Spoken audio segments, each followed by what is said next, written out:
Imagine living 40,000 years ago. Night falls, and the world is almost completely dark. There are no cities, no lights, only the wind moving through the trees and the distant calls of animals. Inside a small cave, a group of humans sits close together for warmth and safety. One person lifts a dry bird bone. Small holes have been carefully carved into it. They bring it to their lips and blow. A clear, high note echoes through the cave. This is the first flute, one of the oldest musical instruments ever created. Pause for a moment and think about that. Even in the harshest chapters of human history, we felt the need to create beauty. We wanted to make sounds that expressed what we felt inside. Music didn't begin with instruments alone. It began with us. Our ancestors clapped their hands to make rhythms. They hummed, sang, and used their voices as tools. Maybe these sounds helped chase away the fear of the dark. Maybe they celebrated a successful hunt. We can't know for sure, but we do know they were just like us. They felt joy, pain, hope, and love. Music was their way of sharing those feelings without needing words. It connected people. It built bridges between hearts. Even then, music was both a tool for survival and a gift for the soul. The first drum may have been nothing more than a hollow log struck with a branch. When that rhythm began, hearts started to beat together. That is the magic of music. It pulls us into the same rhythm and reminds us that we are not alone. Those early sounds were the beginning of a long, beautiful symphony, one that still plays today in your headphones and in your heart. Music in ancient civilizations, Egypt, Greece, and Rome.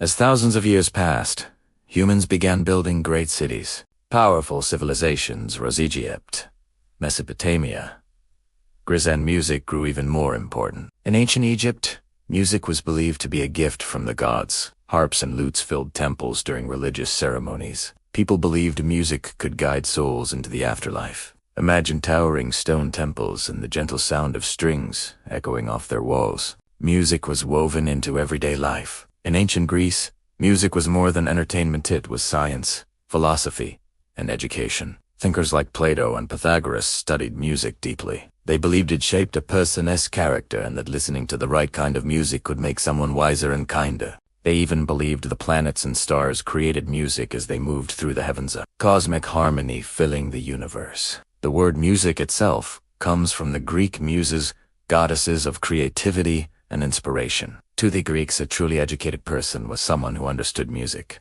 In the great stadiums of Rome, music roared through the air. Brass instruments blasted powerful sounds to celebrate victories in war. This was the pop music of the ancient world.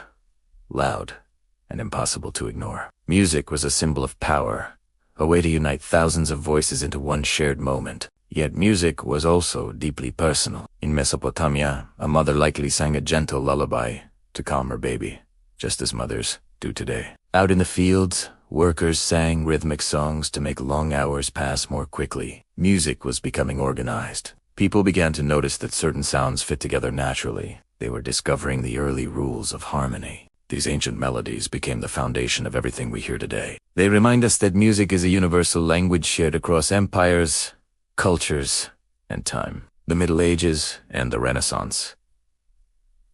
From sacred to secular, we now move into the Middle Ages, a time shaped by deep faith and towering stone cathedrals. During this era, music lived mostly within the church. Imagine stepping into a cold, quiet cathedral. Suddenly, voices rise. There are no instruments, only the sound of many men singing as one. This is Gregorian chant. The melodies are slow and simple, created to bring peace and help worshippers feel closer to God. For centuries, this was the most common music in Europe. Gradually, change began. Composers started adding more voices. Instead of everyone singing the same note, different notes were sung at the same time. This new style was called polyphony. It was like a delicate puzzle made of sound. Then came the Renaissance, a word that means rebirth. People became fascinated by art, science, and the beauty of human life. Music stepped beyond the church and into royal courts. Kings and queens hired musicians to perform at feasts, celebrations, and dances. Instruments evolved. Early versions of the violin and guitar appeared. Songs were written about love, nature, and everyday experiences. This was the rise of secular music made for the world.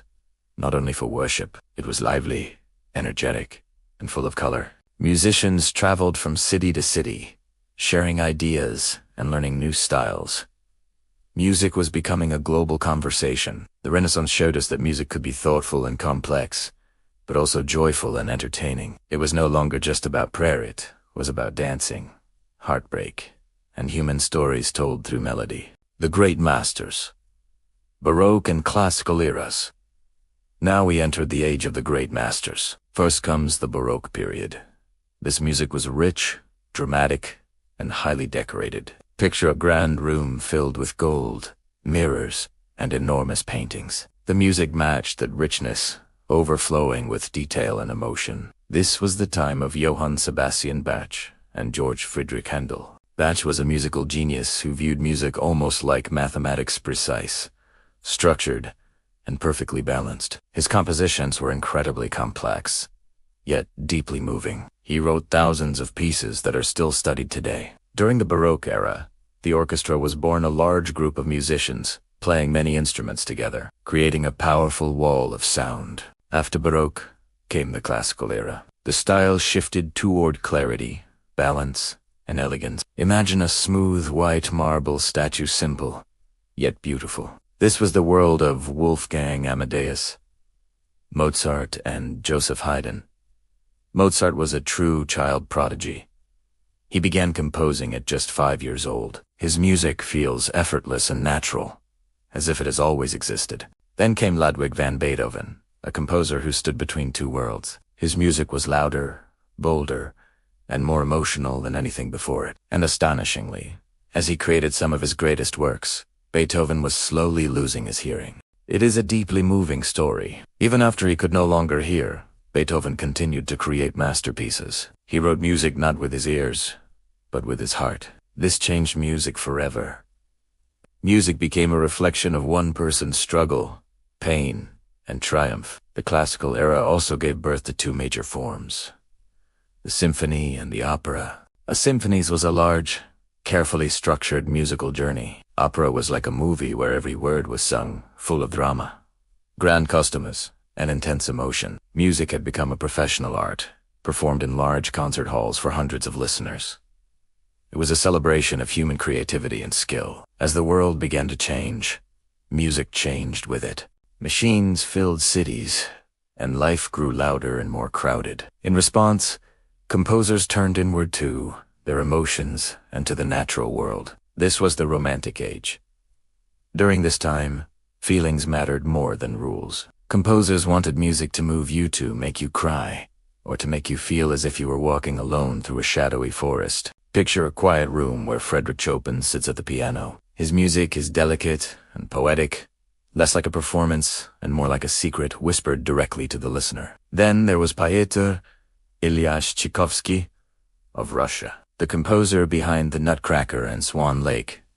His music is bold, dramatic, and filled with color. During the Romantic era, music became storytelling. This style is called program music, where sounds paint scenes, a storm, a dream, or a moment of deep emotion. Orchestras grew larger than ever before. More brass and percussion were added to create richer, more powerful sound. Music also became a way to express pride in one's homeland, a movement known as nationalism. Composers used traditional folk melodies from their countries to celebrate their culture. Everything in the Romantic Age was about more sound, more emotion, more drama. Music was no longer about perfection, as it had been in the classical era. It was about honesty, about love, loss, and passion. Romantic composers were the rock stars of their time. Crowds traveled great distances to hear them perform. They were known for their powerful personalities and emotional performances. This era taught us that music is a mirror of the human soul. It captures feelings that words cannot. Even as technology transforms the world, our hearts remain the same. We still need to feel. We still need to dream. As we step into the 1900s, the pace of life quickens. People cross oceans. Cultures blend, especially in the United States. In the vibrant city of New Orleans, a new sound is born. Jazz was a revolution. It was built on improvisation, meaning musicians created music in the moment. They didn't simply follow written notes. They listened to each other and responded in real time. Jazz grew from the African American community, blending African rhythms with European instruments. It became the sound of freedom, individuality, and creative expression. At the same time, another powerful style emerged. The blues. The blues gave voice to hardship and pain, telling honest stories about life's struggle, stories that would shape modern music forever. The blues told stories of exhaustion, poverty, and broken hearts. Yet even when the words were sad, the music brought comfort. Sharing pain through song made it feel lighter, less lonely. Then came folk music, music of everyday people. These simple songs told stories of workers, families, and the land they lived on. Folk musicians used instruments like the banjo and acoustic guitar, creating music anyone could play on a front porch. It was honest, accessible, and deeply human. These new styles changed the way people felt rhythm. The beat became central. Music wasn't just something to listen to anymore, it was something to move to. People wanted to dance. The 20th century also brought powerful new technology, the radio and the record player. For the first time in history, music could enter people's homes. You didn't need to visit a concert hall to hear it. Music became part of daily life for everyone, not just the wealthy. Music also became a force for social change. Songs were used to speak out against injustice and to unite people across differences. It was a time of bold voices and new ideas. The world was waking up to a brand new rhythm. By the mid-20th century, something truly electric happened. Musicians began using electric guitars and amplifiers. Rock and roll was born. The sound was loud, fast, and overflowing with energy. For many, it was shocking. Artists like Elvis Presley and the Beatles became global icons. They were more than musicians. They represented a new generation. Rock and roll gave young people a voice. It broke rules, changed fashion, shaped language, and redefined culture. Then came pop music, short for popular. These songs were catchy, memorable, and designed to be shared. Artists like Michael Jackson and Madonna reached millions through music videos and massive stage performances, turning music into a global spectacle.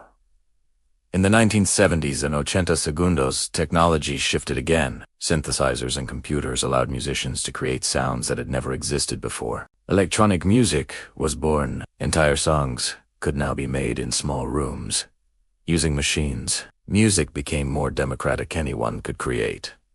New genres continued to rise. Hip-hop emerged, using sampling to transform old records into something entirely new. It became a powerful form of storytelling through rhythm and rhyme, giving voice to communities and experiences often unheard. Music had become a global industry. A song created in a bedroom in London could become a hit in Tokyo overnight. Film and television used music to deepen emotion and storytelling. Imagine your favorite movie without its theme song, it simply wouldn't feel the same.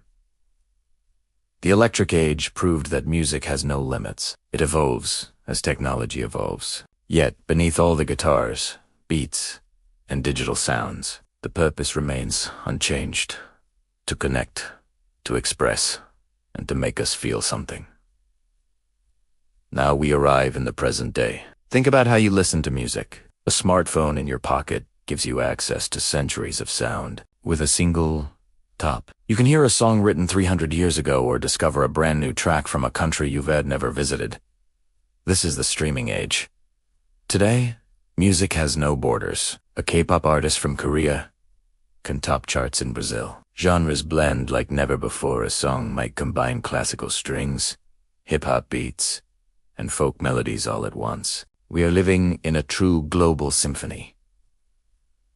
What about the future? Artificial intelligence is beginning to help create music. New instruments and tools appear every year. Will music continue to change? Absolutely. But will the reason we make music ever change? Probably not. As long as humans exist, music will exist. We will always need songs to celebrate joy and melodies to comfort us in sorrow. Music is the heartbeat of humanity. It tells the story of our journey from the dark caves of the Stone Age to the bright lights of the modern stage. It is a gift we give one another, a language understood by everyone, even when words fail. So the next time you put on your headphones, pause for a moment. Remember the bird-bone flute. Remember Mozart and the blues singers. Remember that you are part of this story, too. Every time you hum a tune or tap your foot to a beat, you are keeping the history of music alive. Thank you for taking this journey with me. Keep listening. Keep singing. Keep dreaming. Until next time, my friends. Goodbye.